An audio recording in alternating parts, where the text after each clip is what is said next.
you been, Sheriff? In the world up above. But I'm back now, just in time, too, for the Children's Corner. When I'm sitting around with my homework all done and there's nothing to do, I call all of my friends, they don't answer the phone. Where have they gone to? Where do you go?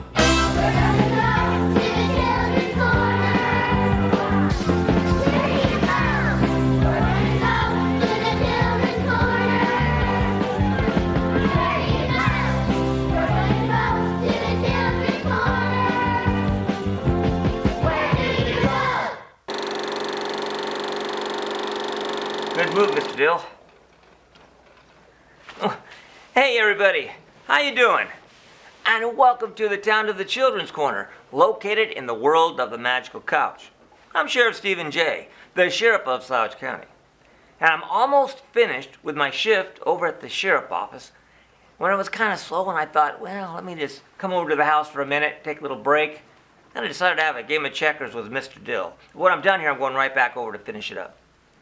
But anyway, I'm kind of excited because today is the first day of me eating healthy. That's right. At least trying to eat healthy. Well, anyway, I was researching what kind of food can I eat that's healthy. And I discovered fish, which I love to eat, is healthy for you.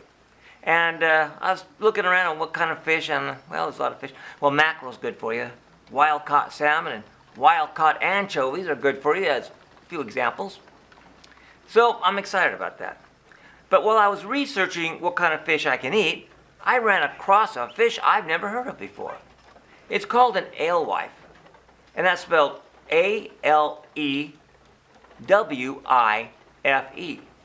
Alewife. You find them on the East Coast.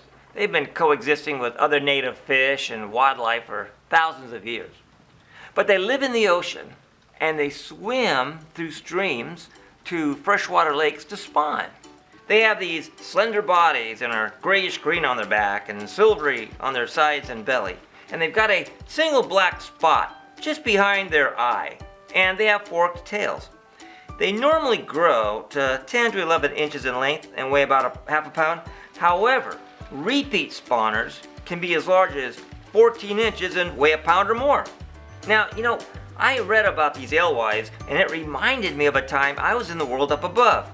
And I stumbled upon a town called Noblesboro, and they had a place there called Damariscotta Mills, where to this day the alewives enter the Damariscotta River in late April from the ocean and arrive at the beginning of their spawning climb to Damariscotta Lake in early May.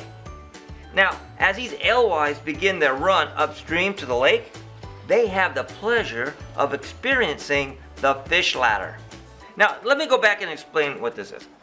Way back in the year 1729, when the towns of Noblesboro and Newcastle were settled, they built a double sawmill at the head of the falls, between freshwater Damariscotta Lake and the tidal headwaters of the Damariscotta River. Now, the dam they built for the sawmill, it blocked the passage from the tidal headwaters where the ocean meets the freshwater to the Damariscotta Lake. So the alewives, they couldn't get to the lake to spawn. Now, people were upset about this. So a law was finally passed in 1741 to open up a passageway for the fish so they could get to the lake. It wasn't until 1807, though, that the two towns built what was called, at that time, the new stream, but is now known as the fish ladder. Now this fish ladder, it has stone walls ranging from 4 to 12 feet high, with the walls backed by concrete and drainage to ensure that it will remain strong for the years to come. And to this day, you know, they repair it all the time and they fix it up. Now, it also has 76 resting pools, okay? And these are separated by weirs. And these weirs are just low dams built across the stream to raise the level of water upstream. So it keeps going up and up and up and up, kind of like locks, I guess. But each of these weirs, they rise 8 to 10 inches between resting pools. It is here at the weirs where the alewives push upstream from one resting pool into another. Now you gotta see them do this. I watched them doing this. I recall this now, and it was just amazing. They go up a weir, then rest in the adjoining pool, right? Okay. Then they go up the next weir and rest in that pool, and so forth and so on, until they finally enter the Damariscotta Lake. Now their total climb up the ladder is 42 feet from the bay to the lake. After the alewives spawn, the newborn fish stay in the lake until mid-July through early November. During that time, they'll swim to the ocean in large schools, typically backing down the ladder rather than swimming head first. These juvenile alewives will spend 3 to 4 years at sea before maturing fully, and then they'll return to their birthplace, which is Damariscotta Lake, and they'll spawn. Now, they may spawn 2 or more times, as long as they survive getting eaten by other fish in the sea, of course. And the ones that survive and do spawn 2 or more times, those are the ones that grow like 14 inches and over a pound. Now, the alewives, they've been caught or harvested at Damariscotta Mills since the early 18th century when the area was first settled. The harvesters, they kind of cheat. They kind of take advantage of the fact that the large schools of fish are sitting at the bottom of the ladder prepared to make the climb. I mean, they're just sitting there. So a portion of the schools, they're corralled over to what's called the dippers. And there are 2 of these dippers. And what happens is the dippers will have the fish and they'll go up with hydraulic. We'll push it up like this and they slide down. It's like a chute. And they all go down here and they land on top of a conveyor belt. And the conveyor belt will take the fish and bring them over to these big bins. And the fish just drop them in. I mean, it's crazy. All these fish just dropping and dropping, dropping, dropping. It was really a bizarre thing. And I remembered all this when I started reading, about fish and what's an alewife. Never heard of an alewife. I didn't realize those were alewives I was watching at the time. Then I remembered it. Very interesting. Well, I thought it was interesting. So anyway, I guess I got to head over and finish my shift. I only have a few minutes, so I'll go over there and finish up the sheriff's office. And I got a whole day ahead of me, and I win. Meet you at the sheriff's office. All this talk about fish distracted me. I think I'll go take a nap. Alphabet Chef Scott, how you doing? Hey, have a seat. I've been great. How about yourself? Well, I've been keeping busy. I don't think I've seen you. Wow, it's been a long time. I think the last time I saw you was, when you were making popcorn over to the house. That was a long time ago. That was a very, very long time ago. That popcorn came out great. It did. I remember that. You were happy with yourself. Oh, I was surprised. It was delicious. And you put just enough oil to cover the bottom of the pan. And we're going to start the fire.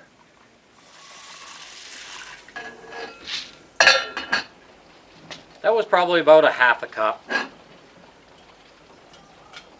And you can hear it popping. Now we'll give it a shake. We'll take it off the fire. And look at that. Now that's some nice popcorn. So tell me, what brings you this way? My feet. Ah! Your feet! He made it funny. Your feet, I like that. No, really, I know you have a busy schedule and all, and just, I feel kind of honored that you stopped by, but what does bring you this way? Well, I had a break in my schedule, and then I was just walking up the street, and suddenly a word of interest came to mind. And I just had to come and tell you about it. Really? Wow. And what mightn't that word of interest be? Anadromous. Anadromous. I gotta say, throughout the years, you alphabet chefs have taught me a lot of words. But I don't believe I've ever heard of anadromous. What exactly is anadromous? Anadromous. A-N-A-D-R-O-M-O-U-S. Anadromous. It's an adjective to describe fish that migrate from the ocean, up rivers, to spawn. You mean like an alewife? An alewife, they live in salt water, and then they'll go upstream in the fresh water, and they'll go to a freshwater lake, and they'll spawn or have their babies. That's right. Some people catch alewives to smoke them, to eat them, but they're a very bony fish. They were used primarily for bait. The lobstermen love using them. I really was thinking something more on the lines of salmon. Salmon. You know, that would be an anadromous fish. Because salmon, they live in the ocean. And then when it's time to spawn, they swim upstream in the freshwater rivers. And then they go to a freshwater lake and also have their babies. And I love salmon. Well, what time does your shift end? Well, just by coincidence, we get a lot of those around here. I happen to be getting off pretty quick. Well, I was thinking about going over to your house and preparing you some salmon. I just happen to have some right here. Oh, no, it's okay. It's all right. We don't want to be pulling out any salmon and making the sheriff's office smell like fish now, do we? All right, have it your way. See you at your house. All right, I've been looking forward to it. Oh, I can hardly wait. I love salmon. Pay attention here. You got it. All right, I'm gonna need you to do a little bark. Riff, riff, riff, And another. riff, riff, riff. Very good. And we're gonna finish off here with a growl. Perfect. Sounds good. Black Bart taught me that one. One Eye, can you hand me that there otoscope there? I'm gonna take a peek at your ears. A what? Otoscope, it's the ear tool there on the end of the table with the silver handle. All Yep. right. Just a minute. Be right back. Okay. All right. Here you go. Oh, perfect. All right. All right, we're just gonna take a peek down here in your ear there. Uh-huh. That looks good. Go to the other side here. Oh boy. Oh, wait. What, oh boy? Ear mites. Ear mites. Ear mites? Yeah, yeah. Oh. All right, I'm gonna need you to hand me the hydrogen peroxide there and those cotton tip applicators. There are two of them. In that bottle? Yep, and put this back. All right. Thanks. Right back. Yep. It looks good.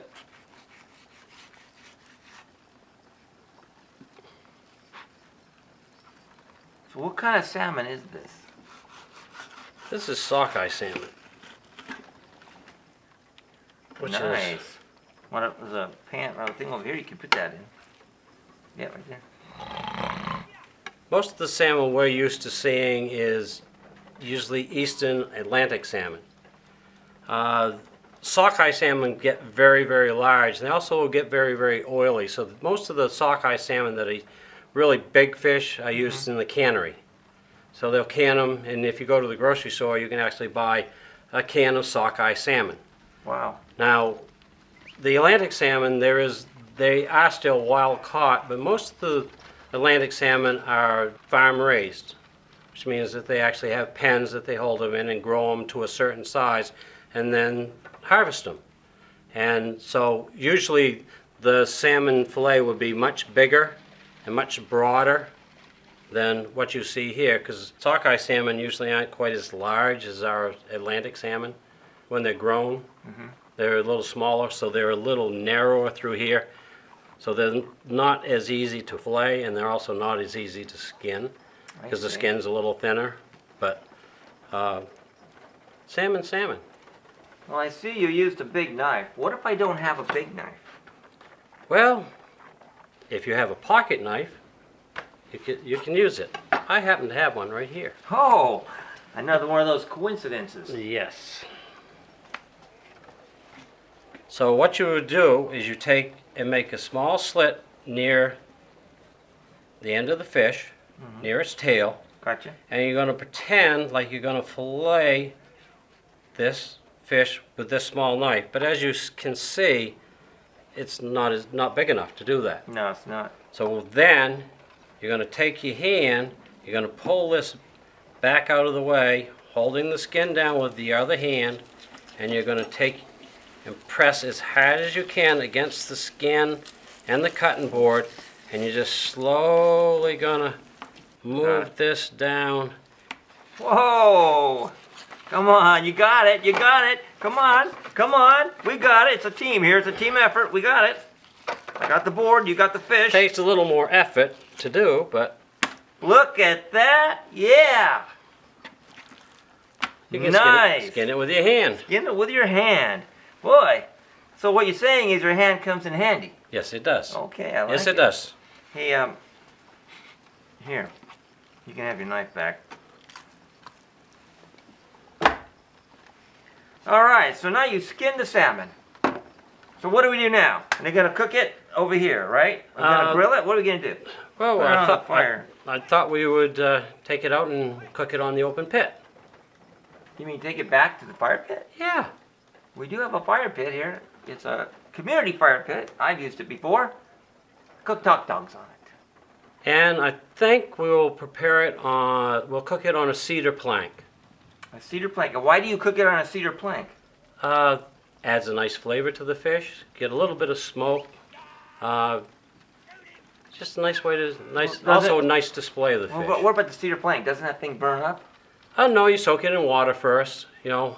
Like you did the corn. Remember we did the corn? Exactly. You soak it in water to make sure that it doesn't burn, so it doesn't. So you're not. You're going to get the smell of the aromas coming out, but you're not going to get the burn. It's not going to light on fire. Well, if you want to go down to the community fire pit and take that, and as long as we don't get too many people coming up to us and saying, "Hey, can we have some of that?" Because I don't think we have enough for everybody. I mean, we barely have enough for both of us. I mean, I'm going to eat like 1.5 of those. All right, to the fire pit. Okay. Oh, grab the fish.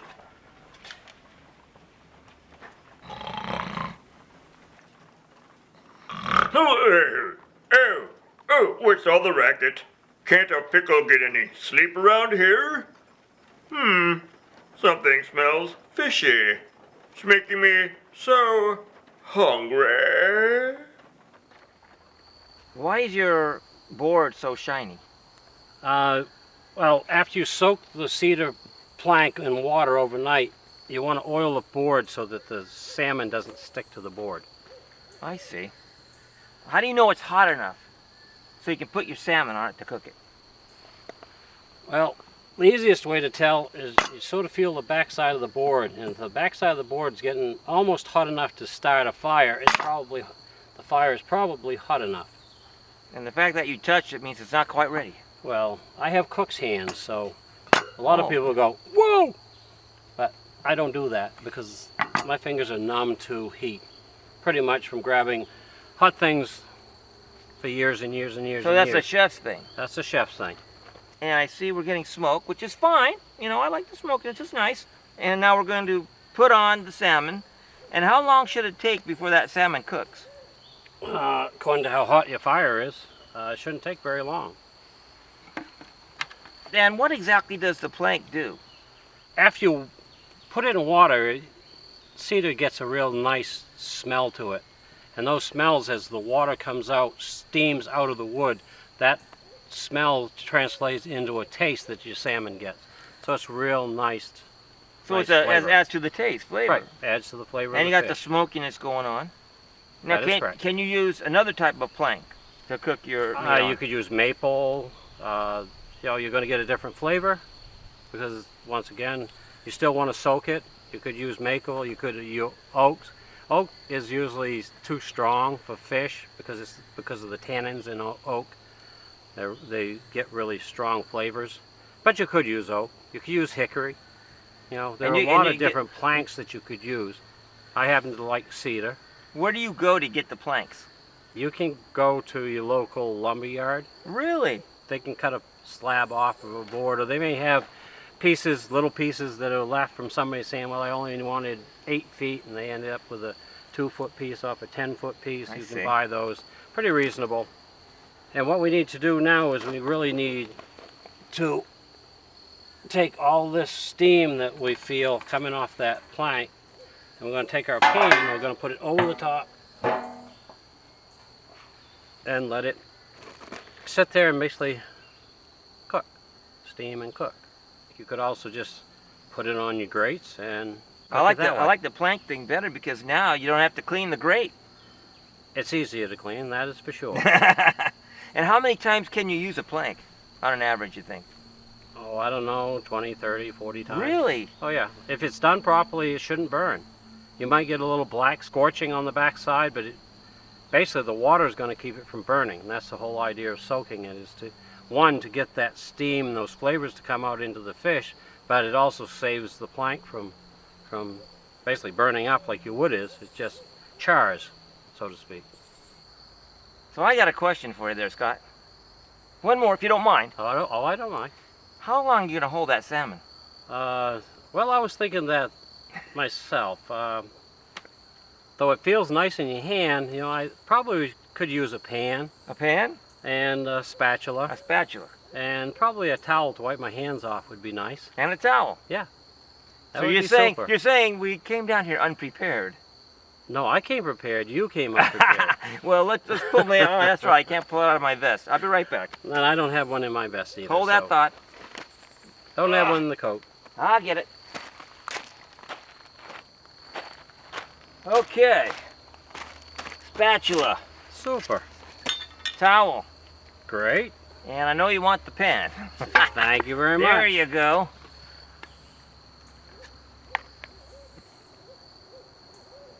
You know, I hear that salmon is also very good for you. Yeah, it has omega-3 oil in it, which is supposed to be one of the healthy oils that you can eat. Omega-3 oil. Omega-3. Yeah, I need to get myself over to Dr. Blake's here pretty quick. I'm well overdue for a yearly medical examination. Speaking of health. All right, here. How's that feel? Oh, kind of cold. I like it though. I think you killed something. Well, this is the one that looked real bad. Oh, This might tickle, so don't move your back foot. all right.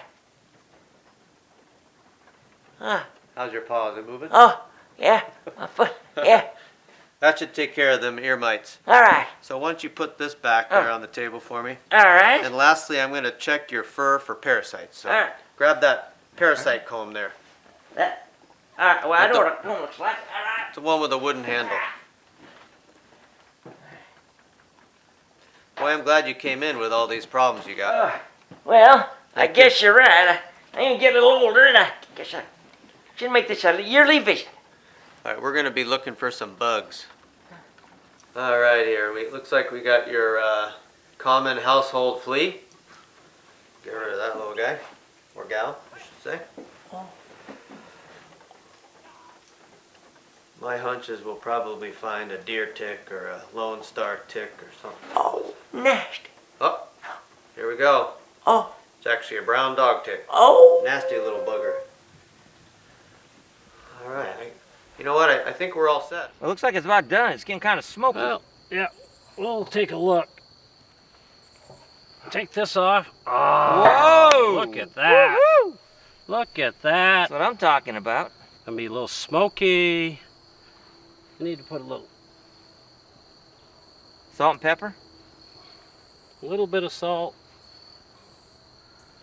a little bit of pepper. Nice, nice. Take our spatula and our cloth. Pick it up. All right. I would just take the spatula and loosen it off on the plank here. Yeah, we still got one more to cook. But we can eat this one before we cook that one, right? That's Whoa, right. yeah! That's what I'm talking about. Ah, we didn't bring any forks. Okay, well, now what? Oh, Sure you don't have some I in don't your have pocket? it. Oh, just grab it. Let's just, what do we do? I'll take one half and you take the other half. Okay. All right? All right. All right? Ah! Hey, my half! I like it. You said you like it.